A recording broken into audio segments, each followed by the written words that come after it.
कहते हैं, राष्ट्र और देश किसे कहते हैं, अलग अलग है कि एक ही है? सोचो। अच्छा वो मैं बताता हूं, आज लंबा नहीं खींचता, नहीं तो इसमें और बहुत सारी बातें आनी थी और वो सारी खोलनी थी मुझे, लेकिन आज मैं सीधा समाधान पर आता हूं। देखो, राष्ट्र 3 चीजों से मिलकर बनता है।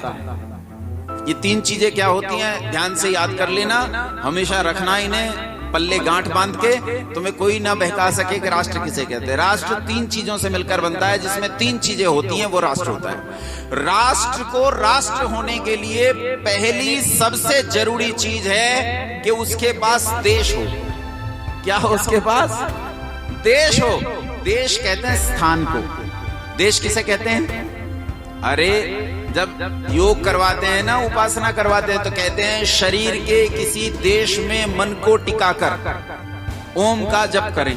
तो शरीर के किसी देश में मन को टिकाकर मतलब किसी स्थान पर मन को टिकाकर। तो देश के लिए सबसे पहली और सबसे जरूरी, आवश्यक, अनिवार्य शर्त क्या है? उसके पास क्या होना चाहिए? देश होना चाहिए, स्थान होना चाहिए। आम भाषा में कहूं, उसे जमीन चाहिए। बिना जमीन के कोई राष्ट्र हो ही नहीं सकता। जमीन तो एटलीस्ट चाहिए। कोई कहे हमारा राष्ट्र है, हमारे पास जमीन नहीं है, खामखा, ये कोई बात हुई? अरे भाई, राष्ट्र को राष्ट्र बनने के लिए सबसे पहली जरूरत है, उसके पास क्या होनी चाहिए? जमीन होनी चाहिए। दूसरा जो घटक है राष्ट्र का, वो है पॉपुलेशन, जन। उसका डेमोग्राफिक स्ट्रक्चर क्या है, उसके पास कितनी जनसांख्यिकी है, कितनी पॉपुलेशन है, ये पॉपुलेशन दूसरा घटक है। पहला घटक बोलो, ये बैक बेंचर्स भी। पहला घटक जमीन, और दूसरा घटक उस पर रहने वाले लोग।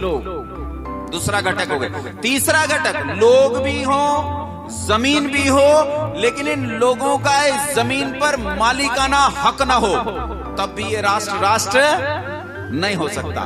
देखो, हमारा देश कुछ दिन पहले ऐसा ही तो था। 1947 से पहले लोग भी थे हमारे, जमीन भी थी हमारी, लेकिन उस जमीन पर लोगों का मालिकाना हक, तब इस देश को, इस राष्ट्र को राष्ट्र नहीं कहते थे। क्या कहते थे? उपनिवेश। किनका उपनिवेश थे हम?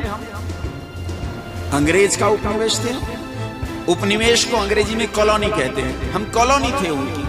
कॉलोनी होता ना, आपकी मोहल्ले कॉलोनी होते हैं, तो हम बस अंग्रेजों की क्या थे? कॉलोनी थे।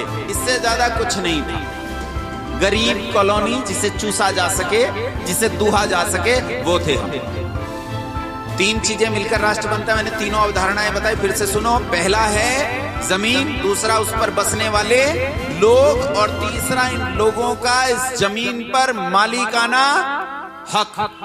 लेकिन अभी राष्ट्र का बना है शरीर। ये शरीर अभी जड़ है, इसमें चेतना तब आएगी जब इसमें आत्मा डाल दोगे। किसी राष्ट्र की आत्मा होती है उस राष्ट्र की संस्कृति। बिना संस्कृति के यदि यह हो भी, तो भी राष्ट्र जीता नहीं, मरा हुआ होता है। अगर किसी जगह में से उस राष्ट्र की संस्कृति निकल जाए तो वो राष्ट्र मर जाता है। राष्ट्र मरते हैं, नए राष्ट्र जन्म लेते हैं, राष्ट्र फैल जाते हैं, राष्ट्र सिकुड़ जाते हैं, सब होता है। उदाहरण दो।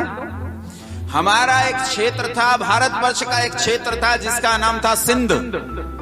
क्या नाम था? और दूसरा एक क्षेत्र था उत्तरी पंजाब, और तीसरा एक क्षेत्र था जहां बलूच रहते थे, बलूचिस्तान। इन तीनों जगह को मिलाकर आज बना हुआ है क्या? पाकिस्तान।